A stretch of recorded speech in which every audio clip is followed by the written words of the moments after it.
What you have cause to affect in your fellow man is what declares your place in heaven. I was actually taken to a school where guardian angels are taught to be guardian angels, if that makes sense. I feel like you had a psychedelic experience, but it seems like maybe they're one and the same. I don't know. To know that you are sacred is not to see new things in you, but to see yourself as you really are. Wow. That's amazing. That is, yeah.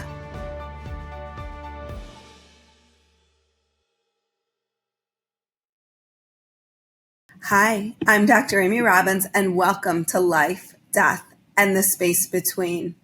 As you know, in Season 6, I am back to my roots, really digging in and exploring everything that brought me to the podcast. And today is no different. I am talking with Stephen Chong.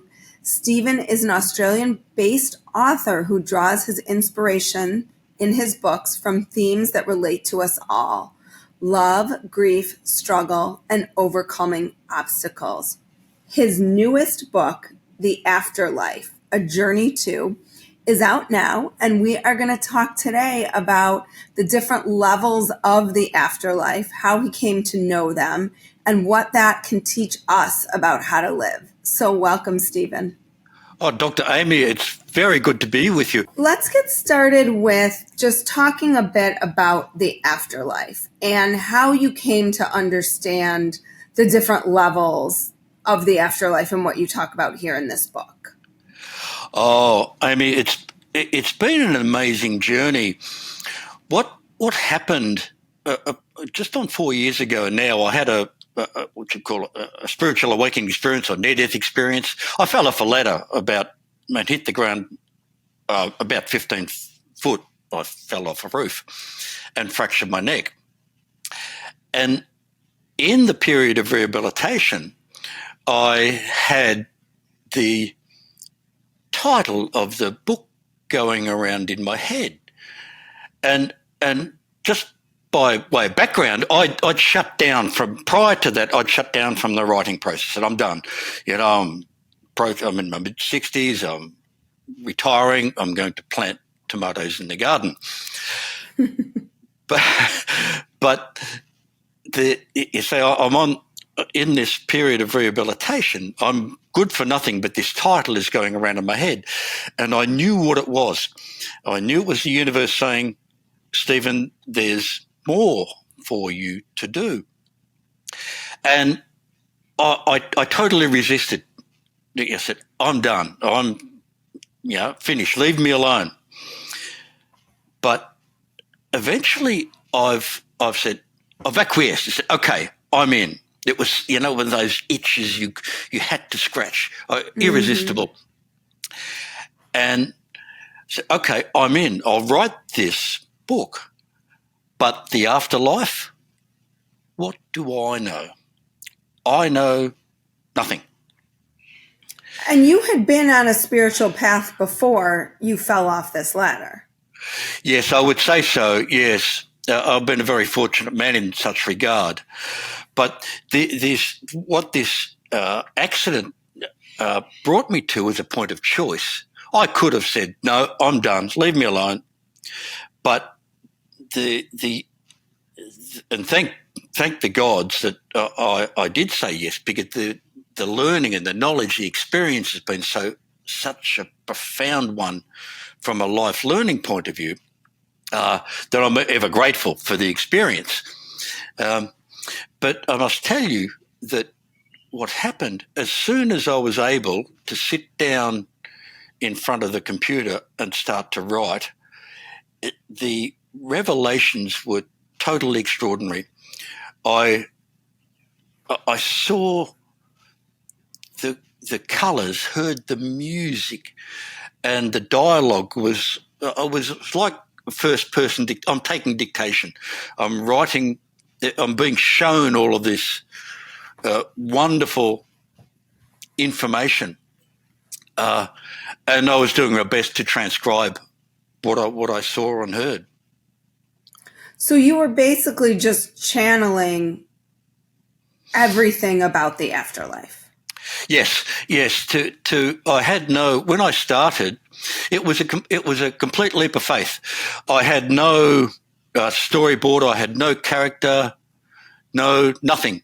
I just sat and it was like tuning in with the radio dial. I cut off all external things that buzz and beep at you, so no external interruptions. And I trusted implicitly that whatever was to come would be there. And honestly, it never failed me. Never once. Every time I sat, the next part would come forth.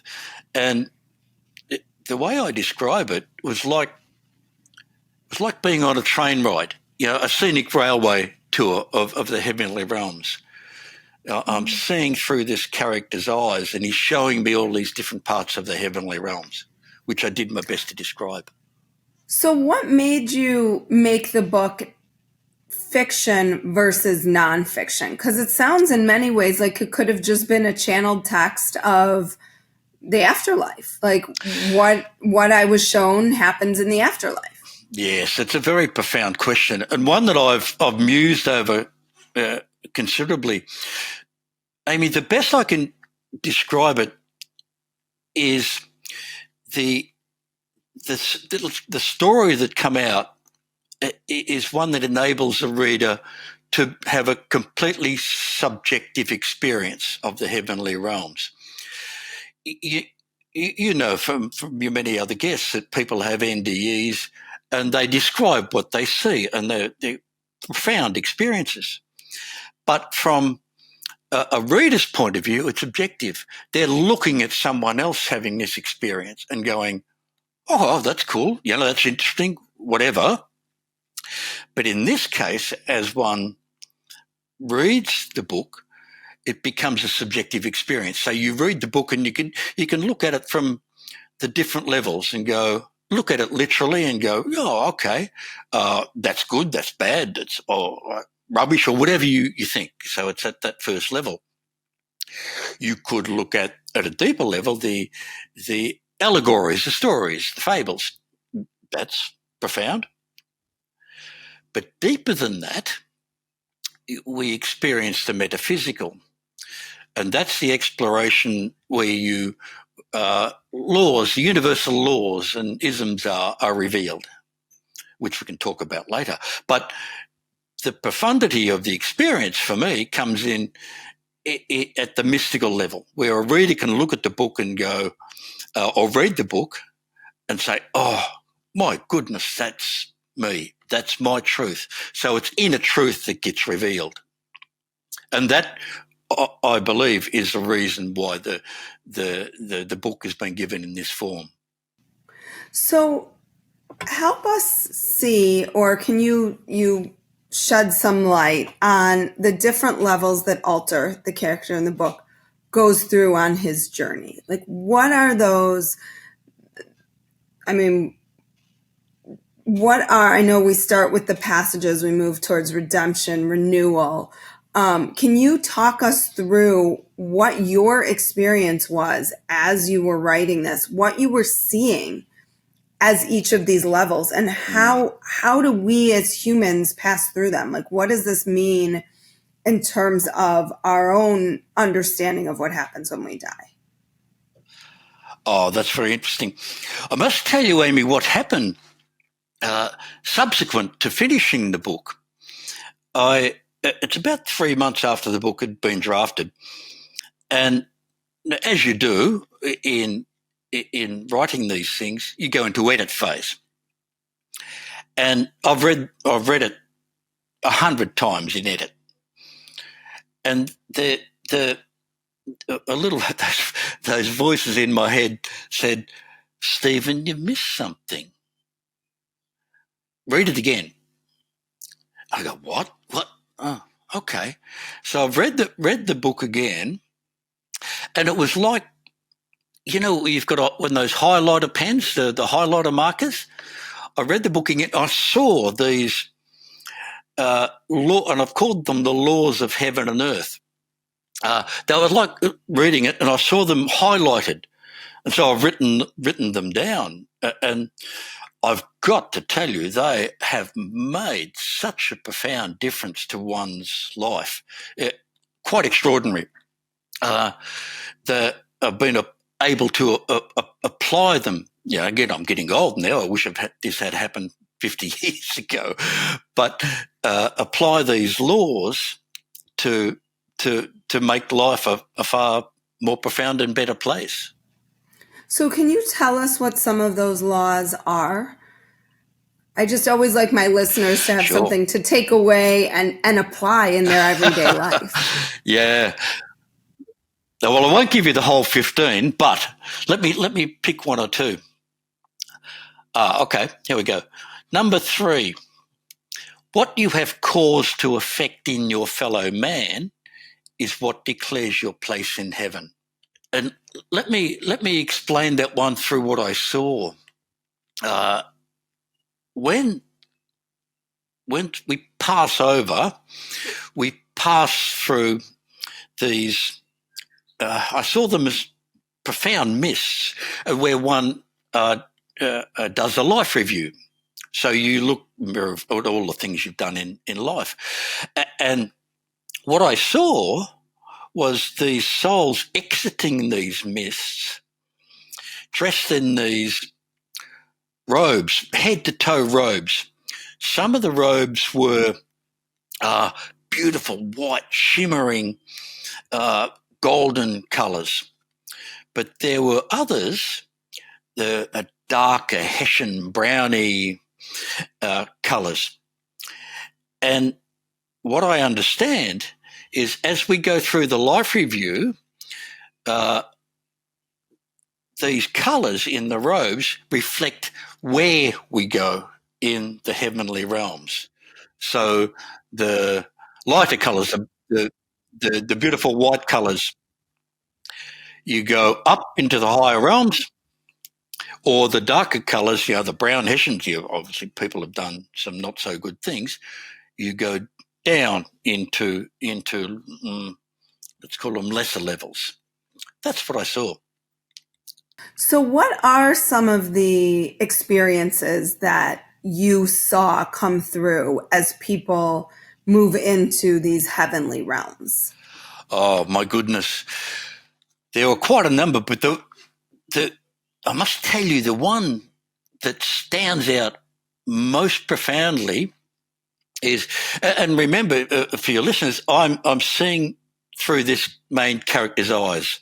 I'm seeing what he's seeing and hearing his dialogue, and he's taking me to these places. And one of the most of it was beautiful, but one of the places I was taken to was this building, a majestic building, and don't think like a house. This is Greco-Roman type architecture, marble, alabaster. And I'm with a guide, and we walk into this building, and I've got to tell you, even now it gives me chills to think of it. The love that I felt, and when I walked into this room, was so profound. It was like being wrapped up in a warm blanket on a cold night. Mm-hmm. And I go, turn to this guy, what is this place? And what I saw were these angels, beautiful angelic beings, mostly blue robes in colour. And they were tending to these babes in arms, souls that have left the earth plane early, children that have died in infancy, were so beautifully loved in the heavenly realms by the angelic hosts. It was like just the love was so profound. And what I understand, that every child, without exception, is so tended by the love of the Heavenly Father and brought to the prime of their spiritual well-being, spiritual health in this place. No child was left behind, even if the bond between the parent and the child was not was a bit fractious. Every child's soul is beautifully nurtured in the heavenly realms. That was just one of the majestic places I was taken to. So I'm just trying to understand this. You're writing your book, channeling this information, it's coming through, and you're seeing it through the eyes of this character in your book as you're writing? Correct. Absolutely correct. And with that, so you see the first stage is this alabaster building with these angelic beings that are taking in babies. What comes next? Oh my goodness, there was quite a few. One of the other places I was taken to was this huge arena, if you could imagine the Roman Colosseum, it was similar to that, and there were bells pealing in the background, and they were summoning all these souls into this auditorium. And if you can imagine, just don't think the colours of the rainbow. This is 10 times. There's colours, majestic colours in this arena. And I'm in the audience watching this thing going like, what the? As you're working on your book? Yeah, this is what I'm seeing and describing. Yes, and doing my best to describe what I'm seeing.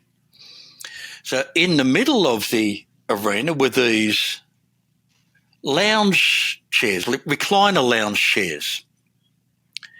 And into the arena walked these seraph and small cherub angelic beings.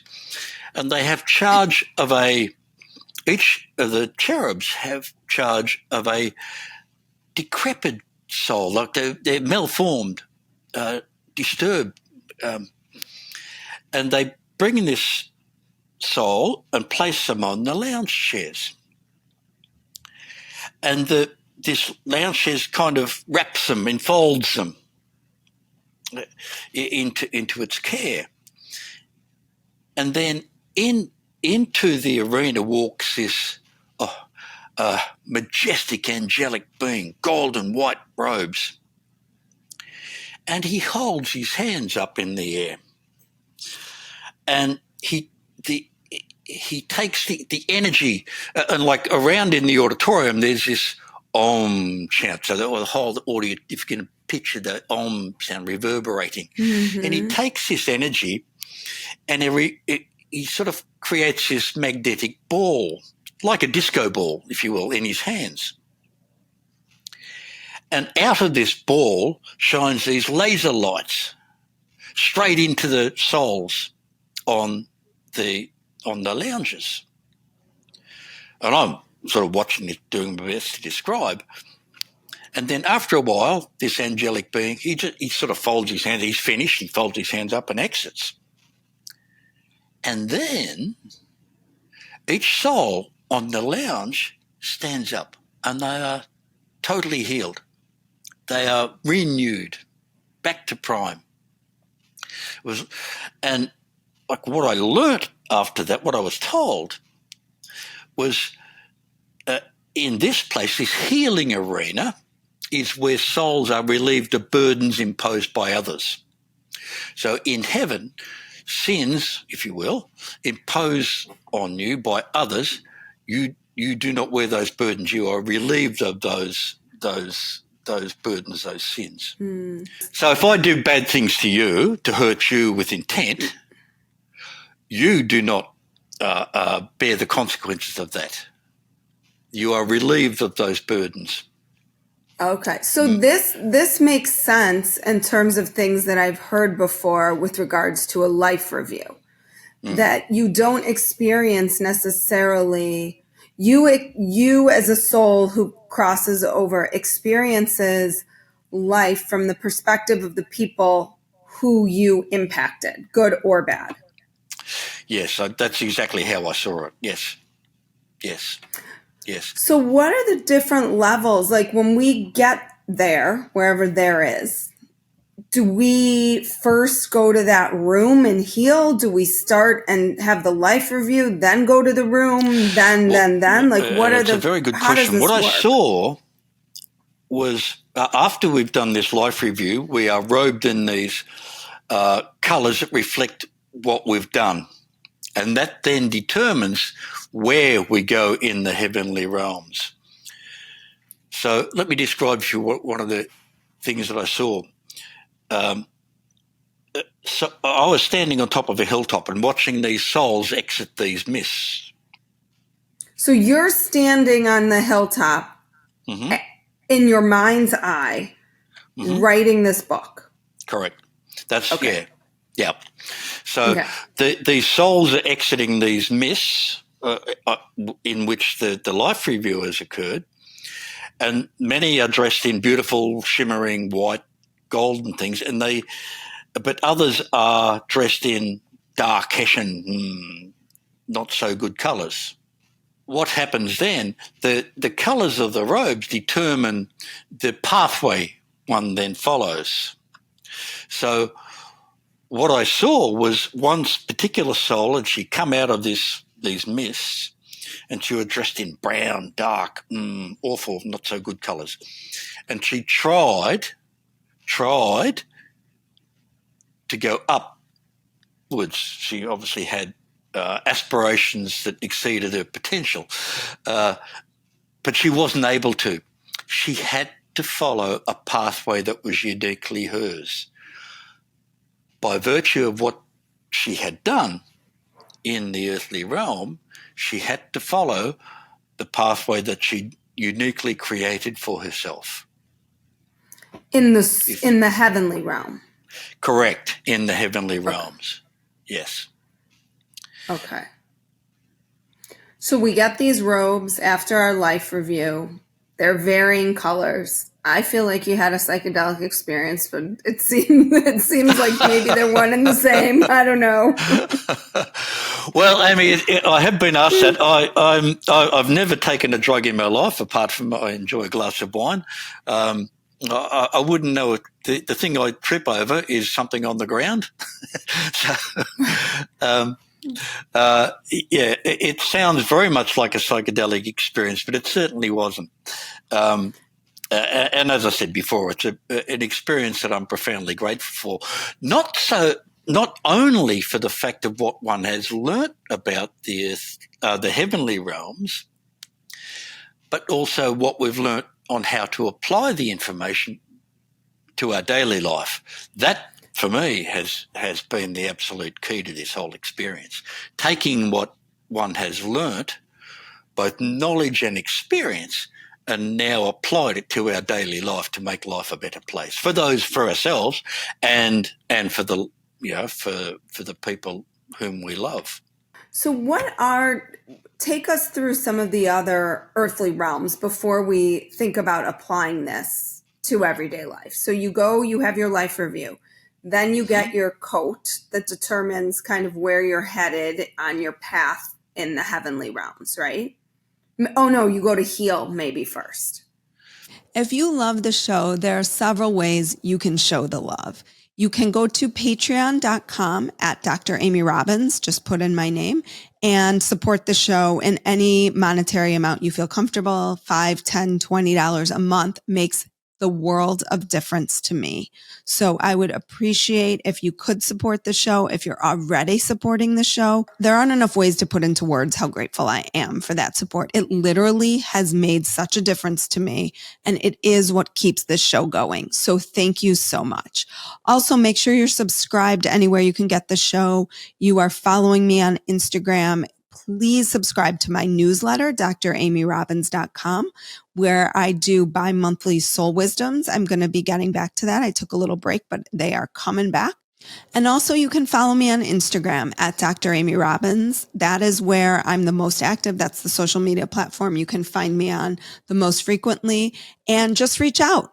Let me know your thoughts on a podcast. Share the podcast with friends, whomever you think would be interested in this topic. Just please pass it along. And thanks as always for your support. Where would I start with that? Let me take you to a place where I was taken to one of the nether regions, a not so nice place. So if you can picture like a burnt bushfire type landscape, and the smell and the acrid smell there, and I say I'm with a guide, and we walk through this area, and there's this huge portal, and we enter this portal, and there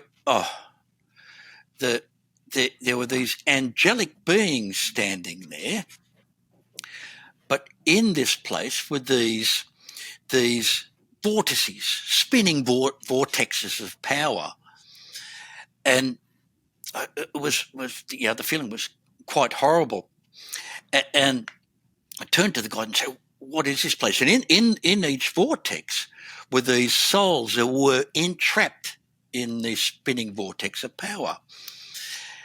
And I turned to this guy and said, "This is a horrible place. What is this?" And what was described to me is souls.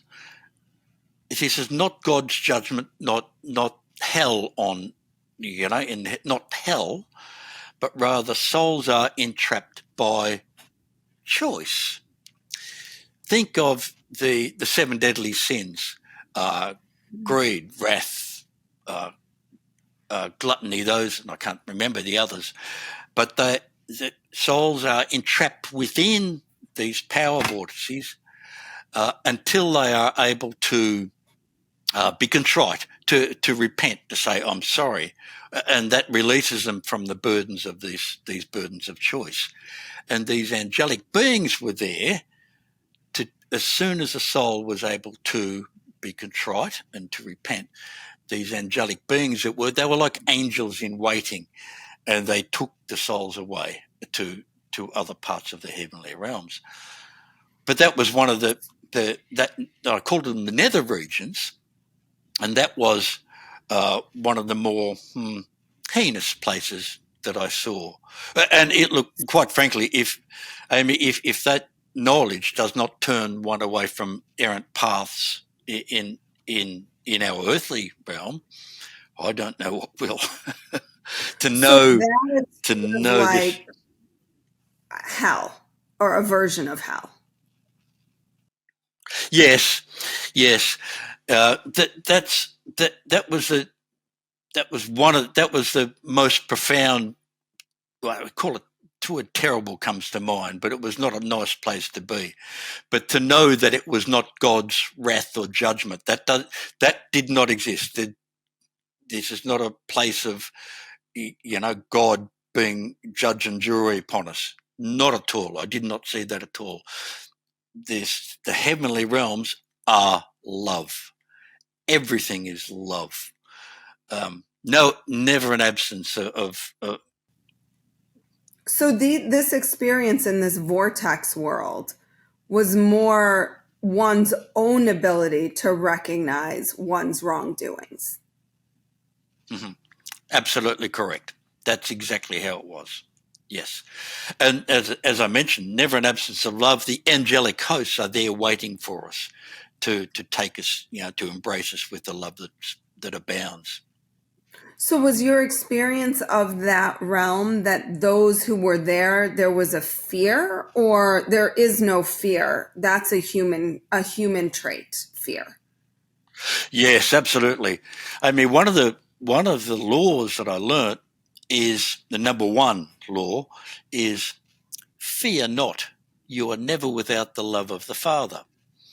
And by the word Father, of course, I mean whatever, God or Krishna or Jesus, whoever, Or the male or source or female, universal, sort of this universal, the universal love energy. Yes, perfect description. Yes, so there's never an absence of that love, but fear holds us back from that realization. So these vortices of souls, once they recognize and say, I'm sorry for what I did, or I did wrong, or whatever it was, then they become clear again, like the souls that were on the lounge chairs. They're like all healed. Yeah, it's a good question. I did not see that. No, it just releases them. They were released from the burdens of the power of what had entrapped them. But as I understand it, it's not a cleansing of sins. They're not washed away of sins. You still had to go to reveal the consequences of your earthly life. But it took this contrition took them out of the class of this power. Okay. And then what happens? Like this is fascinating to me, because it literally feels like you are walking us through this experience, but yet we're not human. So we're not literally moving through. It's just these beings of energy. Yes. The one of the other profound things that I learnt, and again it's through one of the laws, it says the judgment of heaven is neither vindictive or eternal, but probationary and remedial. Now, to me, that law says this concept that many of us are brought up with is that we, depending on what we do in life, we either go into the heavenly realms or we go into a hellfire. Right, which is a very religious way of looking at things, right? Yes, it is, and to me, it is just not the way heaven works. We continue to evolve through into the heavenly realms by virtue of choice. The main character whose eyes through whom I'm seeing did exactly that. He was able to forgive others for what had happened to him in his life. And by way of background, this particular character through whose eyes I'm seeing, in his life as a child, he was abused under the auspices of the clergy. And later on in his life, he took his own life. But by virtue of his ability to forgive others, released him through and up into the heavenly realms. So he was stuck in this purgatory by virtue of the anger and the shame and the guilt that he felt. He could not see the light that was there waiting for him. But when he was able to forgive himself and others, that released him into the heavenly realms. And he was the one that took me on this journey. So when you say choice, you have a choice. Did you see in your mind's eye the experience of a choice to stay in the heavenly realms, return to a physical body? How did that whole part work? Oh, that's a very interesting question, Amy. Throughout the entirety of the book, I did not see or there was no reference to reincarnation of the soul. None. Mind you, I'm a firm believer in that, but I did not see that in the book. What I saw was the connection between heaven and earth. Let me explain. What I know and what I was shown is that everybody has a guardian angel there looking after us, tending us there. I Just was taken, one or multiple? Oh, I saw multiple. So Okay. in what I saw, there were two. But there might be more. But I saw two, and I was actually taken to a school where guardian angels are taught to be guardian angels, if that makes sense. So what are they before they're guardian angels? They're souls with a special capacity for love, but they had to learn how to do the things that guardian angels do. But for us on Earth, what I now know, that we are never disconnected from this angelic host. They are at our beck and call whenever we need. What is remiss on our part is we don't listen. We don't tune in. We don't ask. So one of the profound things that I now know and do is, if there's some challenges going on in life, I'll ask for help. Meditate, connect in, tune in, know that they are there. Ask profound, constructive questions that enable the information to come through. So you said that there were lessons of these sort of universal lessons that you were shown that shift and change how you live. Mm-hmm. What are some of those, and how do we incorporate them? I mean, it sounds like guardian angels is one of them, that our guardian angels are always there, are always with us. Sounds like forgiveness is probably another one. Correct. Particularly forgiving ourselves, for maybe forgiving those who have hurt us here. Mm-hmm. Yes. Let me give you an actual experience, Amy, that occurred this year. In April of this year, I lost my beautiful mother. Now, she was she was in her 80s, and it was a bit of a surprise to us all. But she was she was an angelic being. She gave guidance and light to so many people. And from this being's point of view, her son's point of view, ever since I can remember as a boy, I thought, Mum, when you go, I'm not staying. This life is too difficult. It's too hard. I want to go where you go.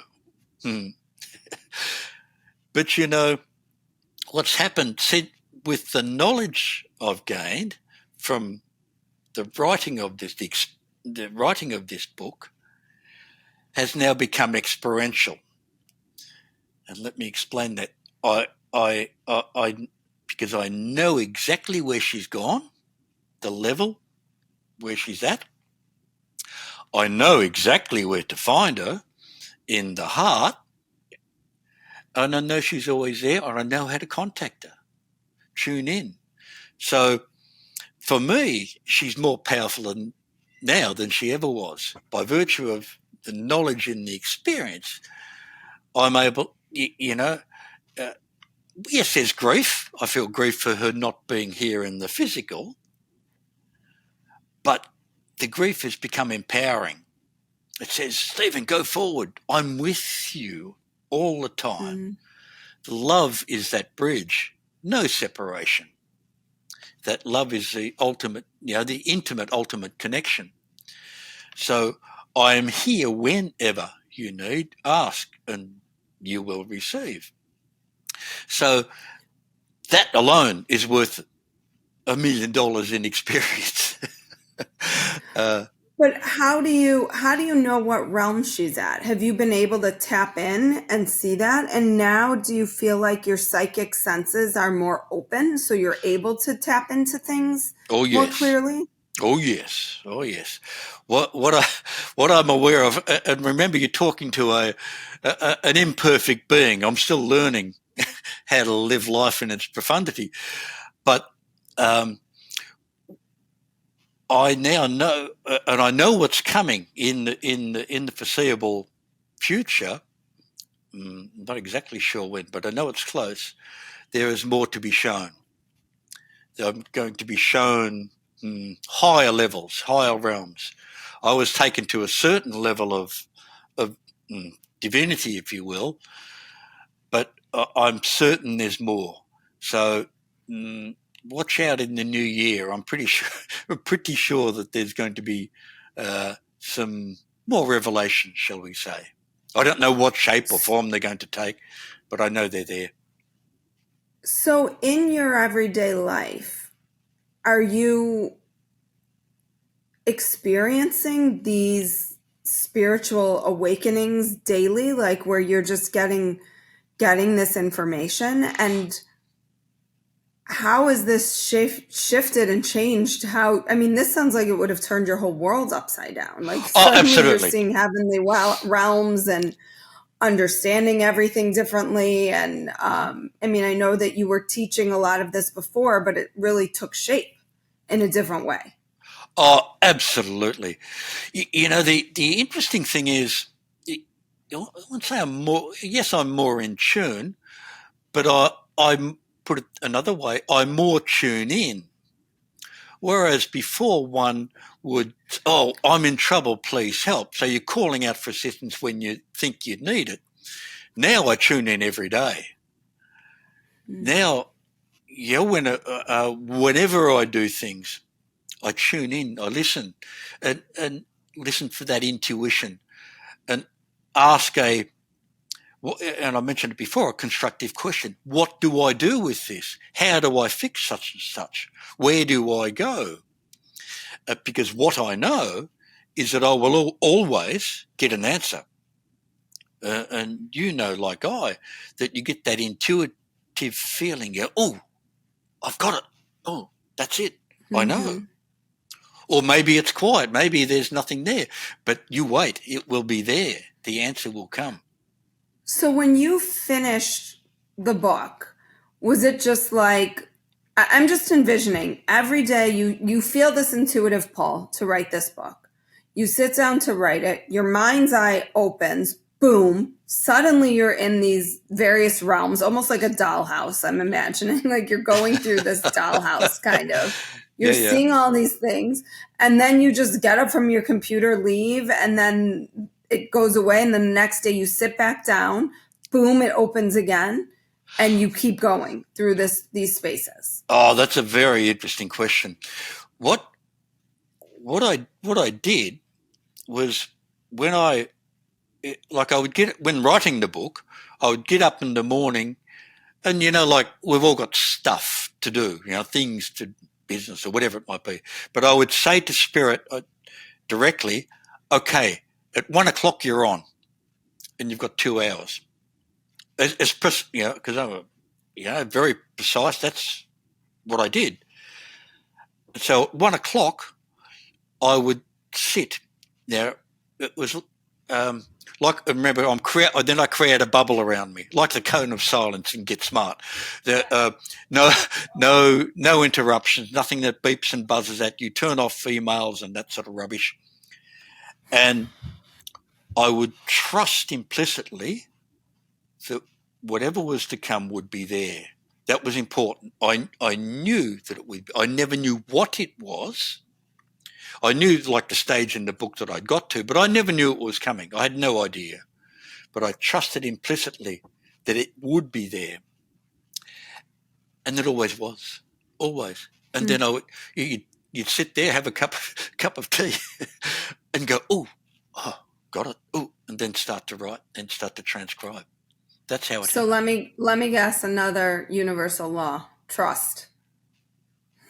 Let me see. Let me pick one that is of the most profound. Number 12. To know that you are sacred is not to see new things in you, but to see yourself as you really are. Wow. That's amazing. That is yeah. That is next level profound. And you just heard this. Like this is the information you just heard. Well, all these laws were embedded in the book. I hadn't, as I mentioned before, I read this thing 100 times. I didn't recognize them, but I got this, that message, read it again, and that's when it was like reading it with the highlighter pen. I saw them. They jumped out at me. Those were the pieces. They just jumped out at me, and then I copied them out. So as you were writing it, it did not feel profound. But then when you were getting those messages of you need to go back, you need to pull out these profound lessons, that's when you were like, holy cow. Holy cow is a good description. See, I think you're way too humble. Thank you. It's a very interesting thing.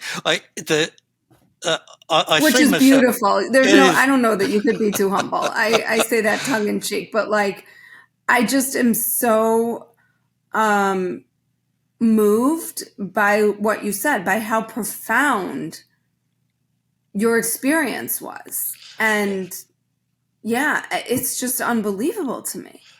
Well, the thing is, see now, I mentioned before that this book and these other things are totally empowering. I get to talk to really lovely people on podcasts and things. I get to I get to experience life with a wider perspective.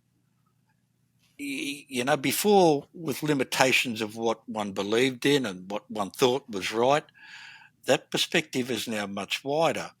The love that one experiences with kin and family and others is an intoxication. It becomes, it's far more profound. So if that's not a gift, I don't know what is. And I'm just look, honestly, I see most. Yes, maybe. Thank you for calling me modest, but I'm just a messenger boy.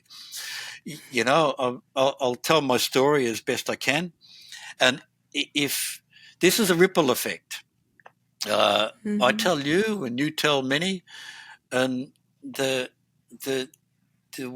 between us we make the world a better place. Absolutely. Well, Stephen, wow. I wasn't sure what to expect today. I wasn't expecting this, but it was fantastic. So thank you so much. Your book, The Afterlife, A Journey to, which by the way is fiction. So I tried to non-fictionalize it a little bit when we spoke through all of this today, is out now. Here it is, if you're watching on YouTube. Tell us where we can find you if people are interested, and thank you for your patience as we work through a little bit of some technical stuff. The best place is via my website, which is Stephen with a PH, stephenchong.com.au. You'll find me there, and people can drop me an email, ask questions, the book is of course available on all the book deposit, Amazon and Barnes and Noble and all those, so they can tune in and get the book there. But on my website, if they just go to stephenchong.com.au/downloads, the Laws of Heaven and there are available, so they can download them free, no problem. Just download the laws, and you'll have them there to infiltrate into making life a far better place. Well, Stephen, thank you so much for your time today. Thank you for your patience in this we had some technical glitches because Stephen's in the middle of a cyclone, so we've got that going on. A vortex of sorts eventually, right? Well, that timing's pretty good, Amy, because whilst it is eerily silent outside my window now, scarily silent. So maybe because normally we have all birds and animals and things twitting away. It is quiet. Well, I hope that you stay safe and that everything is okay over there. Fantastic. Down under. Yeah. Thank you, Amy. It's been an absolute pleasure. Thank you. Like what you heard today and want to hear more? Wondering what comes next and what it all means? Head over to Apple Podcast, Spotify, Stitcher, Google Play, or anywhere you get your podcasts and hit subscribe. Also, if you could take a minute to rate and review my podcast, I would really appreciate it. Stay tuned as we continue to explore life, death, and the space between.